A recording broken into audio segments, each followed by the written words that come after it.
been up all night, no sleep, 'cause I feel like I'm always... Bună ziua! Am venit în vizită și nu cunosc orașul. Poți fi ghidul meu? Zi, frate, poți? Salut, șeful. Dacă vrei, te duc eu la un băiat care se pricepe. Bine! Uite, șeful, 7 lei. Știi cine mai plătește taxiul, frate? Știi cine mai plătește taxiul? Nu. Mama mea! Te îngură. Bă, întrerup clipul pentru o scurtă reclamă. Dacă ai nevoie de un laptop, dar nu vrei să-ți golești buzunarul, aruncă-ți ochii pe cumpăr de toate. Laptopul ăsta pe care lucrez acum vine fix de la el și merge bine. Și fii atent combinație. Dacă spui că vii de la fără creier, primești 10% reducere. Deci ce mai aștepți? Intră pe cumpăr de toate și vezi oferta. Salut! Mi-a zis taximetristul că tu ești ghidul meu.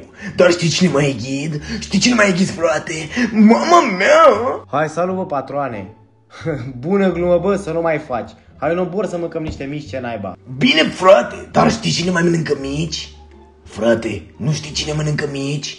Mama mea! Wow, wow, wow!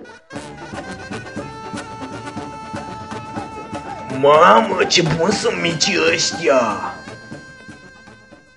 Bă, statuia asta seamănă cu mama mea. Ecuza, bară sunt rău la vremea lui, frate. Nu mă interesează, frate, dar știi cine e interesată? Mama mea! Mama mea! Hai, frate, iar, serios?